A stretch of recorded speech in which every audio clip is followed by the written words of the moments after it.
Well, hey everybody, Andy Kvernen here with another Cornerstone Connection daily devotional. Last night, Christy and I were watching a show that we've been getting into about a bunch of lawyers at a major firm in Manhattan. And these lawyers are in the process of defending themselves against the accusations of another firm that will have the potential to take their firm down. It's a big, dramatic story, epic in every respect. But one of the central themes in the episode was the main lawyer, one of the prominent characters, who makes a statement that I thought was profound and I thought was indicative of how we often think about issues of power and strength in our culture today. The lawyer said something to the effect of, I'm not going to let them know I'm vulnerable in any way, because as soon as you do that, they act like sharks in the water with blood. They pounce on you. They'll take advantage of you. They won't think of you as credible, and they'll see you as weak, and they'll dispose of you and discard you, and that's it, and you're done. And friends, I think that sentiment is reflected in our culture in a variety of spaces, whether it's in sports, whether it's in academia, whether it's in politics, whether it's even in our more local institutions. We tend to think or tend to feel the need to portray ourselves as strong and as confident and not having any cracks so that we can function in ways that we think will lead to our flourishing. But what if I told you that that's not God's way? What if I told you that God has something totally different in mind? And in fact, I want to bring you to today's passage in 2 Corinthians 12. And I would imagine every time that any one of us that have done the Cornerstone Connections come to this passage, it's one we've wanted to talk about because it's a profound passage. And it's simply Paul reflecting on some of the struggles, the thorn in his flesh that he's experienced in his ministry. And he, like everyone else, asked God, wanted for that thorn to be taken away. Do you like pain? Do you like hardship? Do you like weakness? No, of course not. None of us do. Paul very naturally asked God, hey, would you take this away? But you know what God responded with? In verse 7 of 2 Corinthians chapter 12, it says, so to keep me from becoming conceited because of the surpassing greatness of the revelations, a thorn was given me in the flesh, a messenger of Satan to harass me, to keep me from becoming conceited. 3 times, says Paul, I pleaded with the Lord about this, that it should leave me.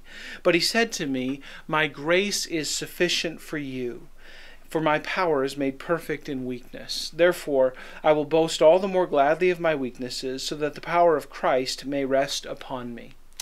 Friends, for Paul, he pleaded with God to take away this thorn in his flesh. Now, we don't know exactly what it was.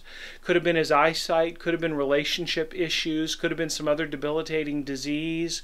We don't know. It could have been his lack of oratory skills. He might have pleaded for God to give him oratory skills that were beyond what he had so that he could be that much more effective in ministry. The reality is we just don't know. What we do know is that it was very troubling to him. Do you have a thorn in your flesh that's very troubling to you? Have you ever asked God to take it away? For some of us, perhaps today, that thorn in the flesh is a physical impediment. Maybe we have a disease or a chronic illness or an injury or a disability that we've asked God to remove from us over and over and over. And we're wondering, why is he not doing it? Why do I still have to deal with this? Maybe for some of us, the thorn in the flesh is a relationship that's just not been right for a long time. And we're wondering when God is going to intervene and when God is going to change it and make things right. For others of us, maybe it's just a lack of skill or something that we think we should have, but we don't. Friends, the thorn in the flesh can come in a variety of forms, but listen to what God responds to when listen to how God responds when Paul asks him to take it away. This is what he says. He said to me, my grace is sufficient for you, for my power is made perfect in weakness. For my power is made perfect in your weakness, Paul. My grace is enough for you. It's sufficient. Friends, here's the thing about God. God means to display his glory and his goodness through willing participants. But friends, sometimes being a willing participant means being willing to embrace our weakness and understand that we are not the ones who have the treasure. We're not the ones who are the treasure. We're the ones who hold the treasure. We're jars of clay.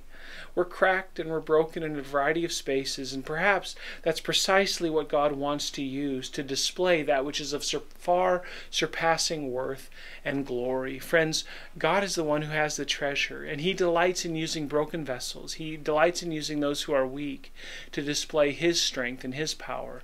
Because you know what happens when God's strength and power are displayed through one who is weak?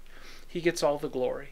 And friends, we know that He deserves it. He deserves all the glory. He's worthy of all glory and honor and power and praise.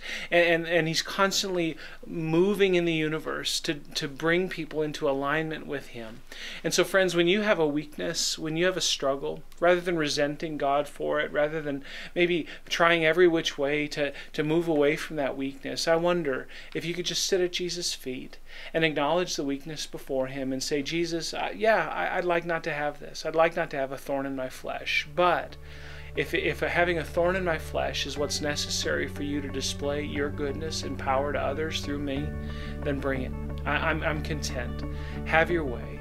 Display your glory through me today. Friends, that's a great prayer for all of us to pray. Let's be praying it together, and let's watch as God displays His power through broken vessels like you and me. God bless you. Have a great day, and Lord willing, we'll see you again soon on the Cornerstone Connection Daily Devotional.